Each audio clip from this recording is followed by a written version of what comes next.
The smell hit them first. Cedar and dust and something underneath. Something chemical and sweet, like old grease paint left to rot.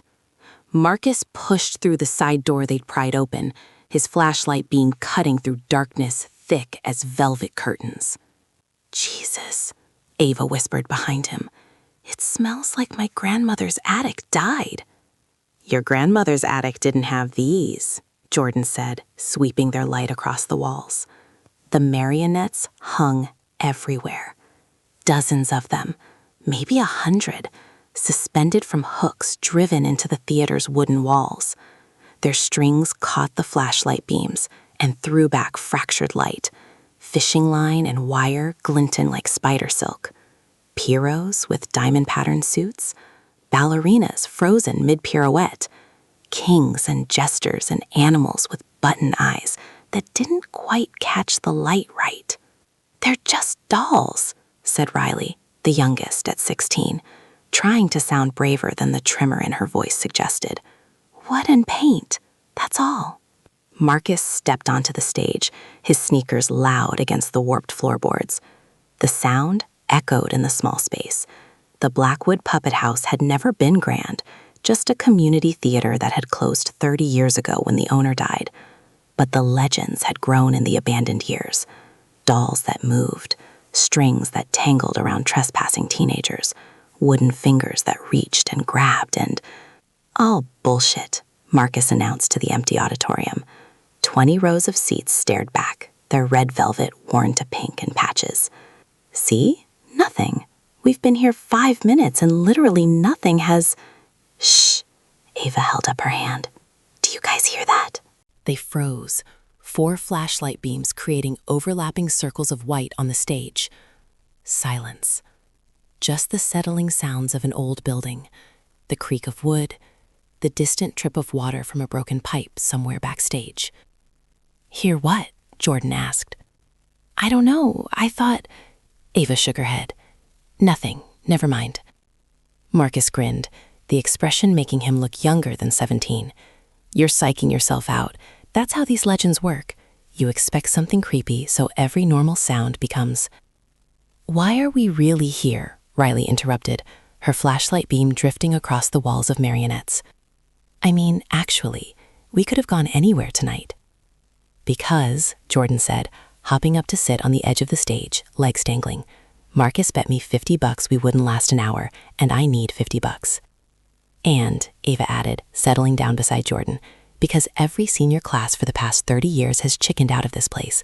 We're making history." They sat there for a while, letting the theater settle around them. Marcus explored backstage, finding old props and costume racks draped in dusty fabric. Jordan took photos for Instagram, flash strobing through the darkness. Riley counted the seats. 142 total, she announced, a weird number for such a small space. Ava studied the marionettes. There was something hypnotic about them, the way they hung in perfect stillness. She walked along the wall, flashlight beam moving from face to painted face.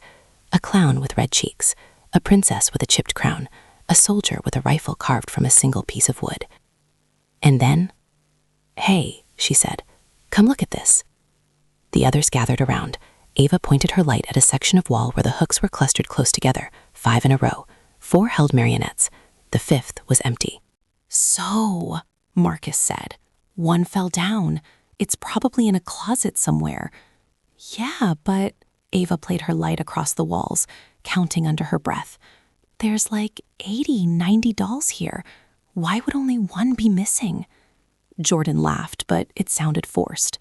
"Maybe it's the one that comes alive. Maybe it's hunting us right now." "Not funny," Riley muttered. "Little bit funny," Jordan countered. They returned to the stage, trying to recapture the casual bravado of earlier. But something had shifted. The theater felt different now, watching instead of just empty. Marcus checked his phone. 11:47 p.m. They'd been inside for 23 minutes. That's when they heard it. Clack. Everyone's head snapped up. Clack, clack, clack.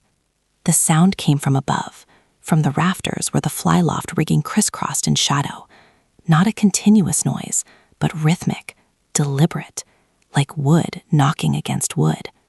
Pipes, Marcus said, but his voice had lost its certainty. Clack, clack. That's not pipes, Ava whispered. The sound moved, started at the back of the theater, near the balcony, and traveled forward across the ceiling, slow, patient, the clack, clack, clack of something small and hard-edged moving across the wooden beams. Riley's flashlight found it first, just a glimpse, a shape in the rafters, maybe 3 feet tall, suspended among the ropes and pulleys. Then it swung backward into darkness, strings catching the light for a moment before disappearing. "Oh, fuck," Jordan breathed. "Oh, fuck, did you see?" "The door," Riley said, already moving. "We need to leave, right now." They ran for the side entrance they'd used, feet pounding against the warped floorboards. Marcus reached it first, grabbed the handle, pulled. Locked. "What?" He pulled harder. "No, we wedged it open with that brick. It can't be." "The front doors," Ava said, spinning around. "The main entrance, come on." They sprinted down the center aisle, flashlights bouncing wildly. The main doors were at the back of the auditorium, double doors with brass handles that... Jordan grabbed them, pulled. Nothing. "We locked ourselves in," Riley said, her voice climbing toward panic. "The challenge was to stay inside for an hour. We locked the doors from the inside. We..." Clack. This time the sound was close, stage level. 4 flashlight beams swung toward the stage in unison. It stood center stage, perfectly still. The Harlequin. 3 feet tall, its body jointed at impossible angles, elbows and knees that bent backward, a spine that curved into an S shape that no human skeleton could achieve. It wore a diamond-patterned suit, red and black diamonds faded to rust and charcoal. But the face was cracked porcelain, a web of fine lines spreading from a jagged break across the left cheek. And it was smiling. The painted grin stretched too wide, the red lips curled up at corners that seemed to shift slightly in the moving flashlight beams, as though the expression was changing, mocking, alive. Its strings rose into the darkness above, 4 main lines attached to a control bar suspended from the rafters. No one moved. No one breathed. The Harlequin's head tilted, a smooth, mechanical motion, until it was looking directly at them. Its eyes were glass, catching the flashlight beams and throwing them back as points of white light. Then it moved, not with magic, with physics. The control bar in the rafters swung, and the Harlequin's body jerked into motion, one leg sweeping forward in a lurching step, the jointed knee bending at that wrong angle, the wooden foot coming down with a sharp clack against the stage. Another step. The strings pulled taut, released, pulled again in a rhythm that was almost dance-like. Clack, clack, clack. "Run," Marcus said. They scattered. Marcus and Jordan went left, diving between rows of seats. Ava grabbed Riley's hand and pulled her right, toward the far wall where a door marked backstage hung half open. The Harlequin didn't pursue directly. It swung. The control bar in the rafters shifted along a track, ancient theater rigging designed to move set pieces and drops. The Harlequin used it like a zip line, its body jerking upward as the strings pulled taut, then swinging across the stage in a wide arc. It released at the apex and dropped, 3 feet of wood and porcelain and malicious intent, landing in the aisle between Marcus and Jordan with a crack of wood on wood. Marcus stumbled backward, fell over a seat. The Harlequin's head swiveled toward him, that permanent grin reflecting his flashlight beam. Then it lunged. Not fast, not supernaturally quick, but with a jerking, relentless gait that was somehow worse, each step deliberate, each joint articulating with mechanical precision. It reached Marcus in 4 steps, and suddenly there was fishing line everywhere, thin, nearly invisible strands that had been trailing from its body like a wedding train. The line wrapped around Marcus's ankle. He tried to stand and fell again, crashing into the seats. The Harlequin climbed onto his chest. He could feel the weight, maybe 10 pounds, light but concentrated, and brought its porcelain face close to his. The grin seemed wider up close, the cracks deeper. "Get it off!" Marcus screamed, hands grabbing at the wooden body, but the joints moved wrong under his grip, bending in directions that made his brain hurt. Jordan grabbed a seat cushion and swung it like a bat. The impact sent the Harlequin tumbling backward, strings tangling, body clattering across the floor. It rolled 3 times and came to rest against the wall. For a moment, it was just a doll, lifeless, broken. Then the strings went taut. It rose, joints snapping into position, head rotating until it faced Jordan. The control bar and the rafters slid along its track with a rusty screech, and the Harlequin began moving again, not toward Jordan, but up, climbing the theater's architecture like a spider, using the decorative molding, the light fixtures, the rigging itself. It disappeared into the shadows of the flyloft. Silence. Marcus scrambled to his feet, fishing line still wrapped around his ankle. He kicked free of it and ran toward the backstage door where Ava and Riley had vanished. "Ava!" he shouted. "Riley, where are you?" A crash from backstage, the sound of something heavy falling. Then Riley's voice, high and terrified. "It's in here! It's in the walls! It's—" The backstage area was a maze of narrow corridors and storage rooms. Marcus's flashlight beam cut through the darkness, finding Riley pressed against a wall, eyes wide. Ava was beside her, holding a broken broom handle like a weapon. "It went into the flyloft access," Ava said, breathing hard. "There's a ladder. It went up, and I don't know where." Clack, clack, clack. Above them, in the ceiling, moving through the crawl space where the rigging mechanisms lived. "We need to get back to the auditorium," Marcus said. "Together. We stay together and we—" The ceiling tiles exploded inward. The Harlequin dropped in a tangle of strings and thrashing limbs, landing on Riley's shoulders. She screamed, a sound Marcus would hear in nightmares for years, and spun wildly, trying to throw it off. But it was tangling its strings around her throat, pulling, pulling. Ava swung the broom handle. Direct hit. The Harlequin's porcelain head snapped to the side with a sound like a gunshot, cracks spreading across the painted smile. It released Riley and dropped to the floor, but it was already moving, already retreating, wooden feet scrabbling against the floorboards as it dragged itself toward the ladder. "Go!" Ava shouted. They ran.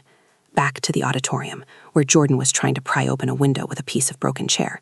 "They're painted shut!" Jordan yelled. "Every fucking window is—" Clack, clack, clack. The Harlequin emerged from the stage-left entrance, moving with that terrible, patient rhythm. Its head hung at a wrong angle now from Ava's hit, tilted sideways, the grin now cracked vertically as well as horizontally, but it was still smiling, still watching. They backed into the center of the auditorium, surrounded by seats, the Harlequin at stage level, cutting off their approach to the doors. It began to climb. The strings pulled taut, and the Harlequin rose, up the proscenium arch, then to the balcony railing. It perched there like a gargoyle, 3 feet of wooden malevolence, its strings vibrating with tension in the still air. The control bar above shifted, positioning for a final descent. "When it jumps," Marcus said quietly, "we scatter. It can only get one of us." "That's not a plan," Riley sobbed. "That's not—" The Harlequin leaped, and the world exploded with light and sound.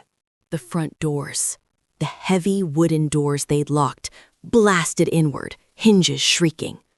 Tactical flashlights, the kind that could blind, flooded the auditorium with harsh white light. "Police! Hands where we can see them!" The Harlequin, midair, caught in a dozen intersecting beams of light, twisted wrong. The strings tangled. It hit the floor hard, porcelain face shattering further, and went still. Heavy boots thundered into the theater. 4 officers in tactical gear, weapons drawn, sweeping the space with professional efficiency. "We got 4 juveniles," one shouted into his radio. "No injuries visible. Scene secure." They were pulled out into the night, hands not cuffed but firmly held, voices asking if they were hurt, if they needed medical attention. Marcus tried to explain, words tumbling over each other, about the marionette, the strings, the way it moved. But behind them, through the open doors, he could see an officer bending down to pick something up from the floor. The Harlequin.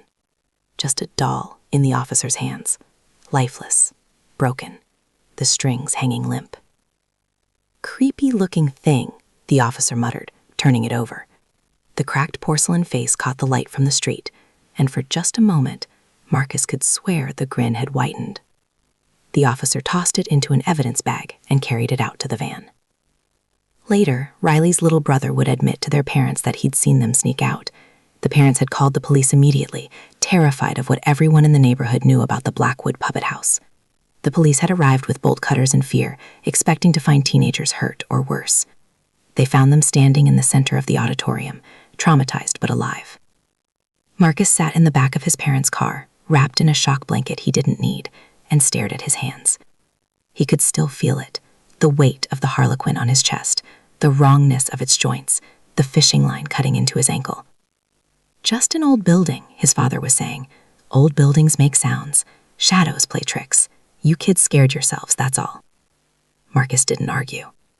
But he knew, they all knew, that they would never look at a shadow the same way again, would never hear the sound of wood on wood without flinching, would never, ever be able to enter a theater without checking the walls first, checking for the empty hook. Somewhere in the evidence van, sealed in plastic, the harlequin lay still and silent. Its cracked porcelain face, if you looked closely, had stopped smiling. It was waiting.